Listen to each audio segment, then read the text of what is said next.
तेरो जन कहे रविदास छुटी बो कवन गुण।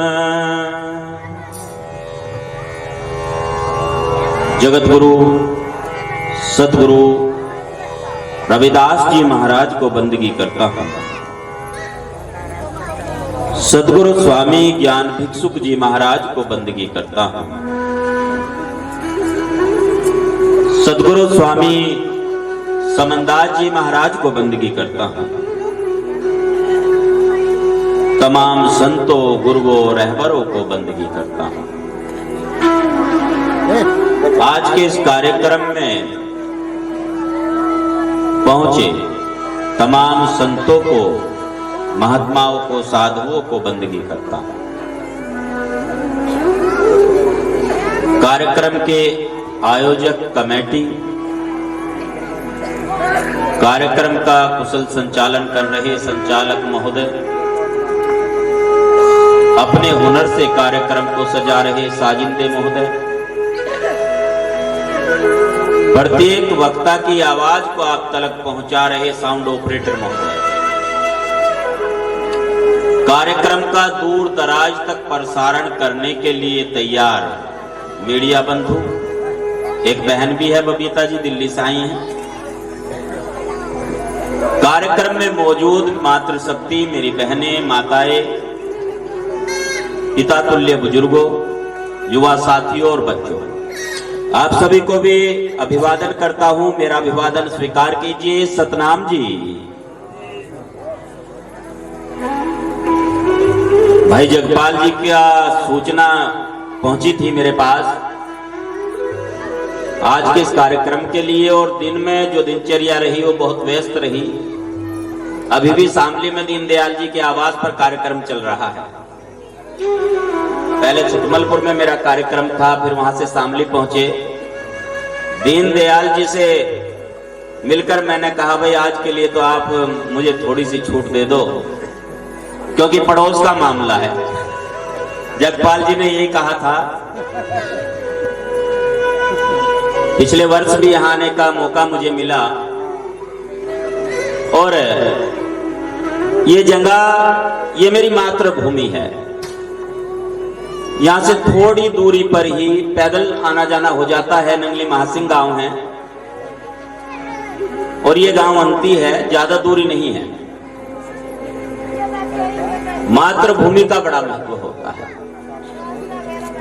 जगपाल जी ने कहा जी गांव के आसपास का कार्यक्रम है, कभी कभार तो ऐसे आना होना ही चाहिए। तो मुझे भी बहुत अच्छा लग रहा है आपके बीच आकर के, आप सबसे मिलकर, और उम्मीद है जिस तरह से हमारे महात्माओं ने यहाँ पर मोर्चा संभाल रखा है। इधर भी महाराज मिंटू दास जी विराजमान हैं, और ये महाराज जी आचार्य जी हैं हमारे, नीरज दास जी, पिमोड़े वाले महात्मा जी हमारे नेपाल दास जी, और हमारे जो है लाख वाले महात्मा जी हैं रामवीर दास जी, हमारे भूपगेड़े वाले धर्मदास जी महाराज है, महेंद्र दास जी महाराज, एक और महात्मा जी बैठे हैं, एक मिंटू दास जी और है। दोनों मिनटों ने तो पूरा कब्जा कर रखा है मुजफ्फरनगर पे, और भूपखेड़ी वाले महात्मा जी है। तो बहुत अच्छी बात है कि इन महात्माओं ने प्रचार का, जो संगत को जोड़ने का, संभालने का कारभार संभाल रखा। बहुत बहुत धन्यवाद करता हूं मैं इनको। कई वर्षों में आपने एक चीज नोट की होगी कि साधु बनने बहुत कम हो गए। अब से 25-26 साल पहले जब मुझे साधु बनाया गया था, मुझे जब दीक्षित किया गया था, तो मैंने 11 घर भिक्षा की थी झोली बना करके। अब तो चलो और बदलाव हो रहा है, और ये जो स्वामी समनदास जी महाराज का मिशन है ना, गुरु जी का मिशन है, इसमें तो बहुत अलग ही मामला है। यहाँ तो गुरु जी शुरू से नहीं, यहाँ तो ऊपर बैठा के करते हैं काम के लिए। तू साधु बन गया, चल कपड़े पहन और तू साधु बन गया, ऐसे करते थे गुरु जी। कह दो ये चल मैंने सिखा दिया, आशीर्वाद हो गया, साधु बन गया। नहीं तो अगर अन्य पंथों में आप देखेंगे ना, पहली सीढ़ी से चलना पड़ता है, बड़ा तप और त्याग करना होता है, तब जाकर के कोई साधु तैयार होता है। इतना सरल नहीं है। और आज आपके बीच आकर के एक और स्मृति ताजा हो गई। एक बिटिया हमारी जो जगपाल जी है, गुरु घर के सेवादार है, पिछले वर्ष बड़े उत्साह से आपने एक कार्यक्रम किया था। मालिक के हाथ में होता है भाई सब कुछ। देखो जितना समय था उस बिटिया ने यहाँ पे पूरा किया, मालिक ने अपने चरणों में बुला लिया उसको।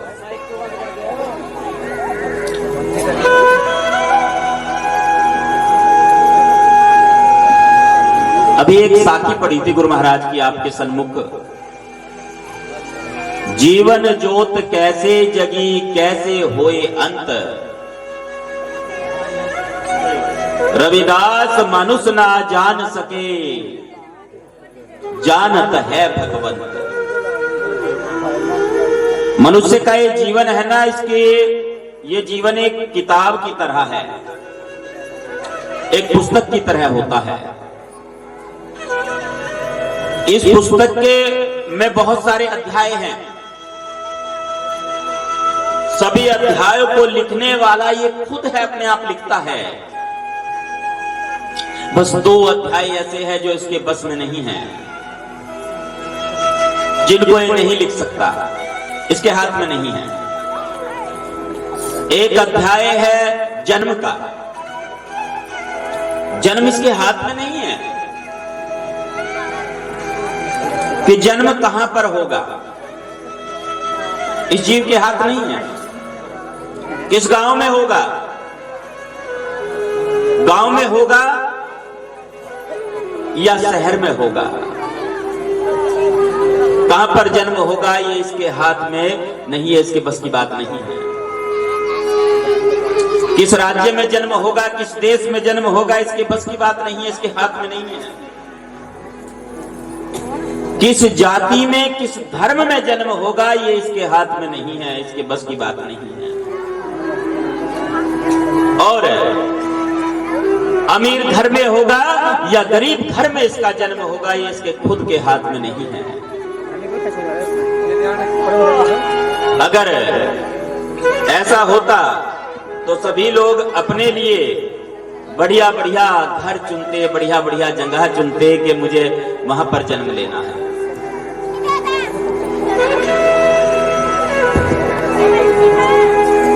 दूसरा अध्याय है मृत्यु का अध्याय। ये भी इसके खुद के हाथ में नहीं है।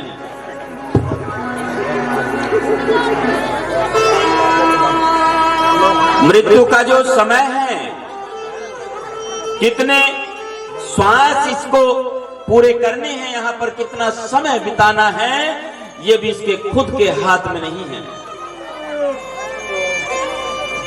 गुरु प्यारी साध संगत जी,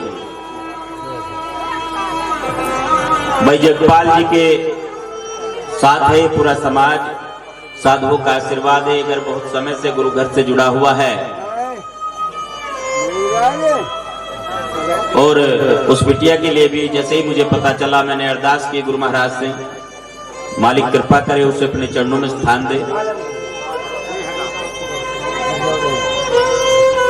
जीवन की सच्चाई है एक, महापुरुष फरमाते हैं, आया है सो जाएगा राजा रंग फकीर, एक सिंहासन चढ़ चला एक बंधा चला जंजीर। जो भी यहां संसार में आया है उसे जाना तो अवश्य है, कोई भी हो, चाहे राजा हो या गरीब व्यक्ति हो या साधु, जाना तो अवश्य है। एक सिंहासन चढ़ चला एक बंधा चला जंजीर, पर जाने का सबका अपना अपना अलग अलग भाव है कि एक तो तड़पते हुए जा रहा है और एक सिंहासन पर चढ़ करके जा रहा है, अलग अलग भाव। ये मृत्यु का रोग ऐसा ही है, डरते हैं ना सभी इससे।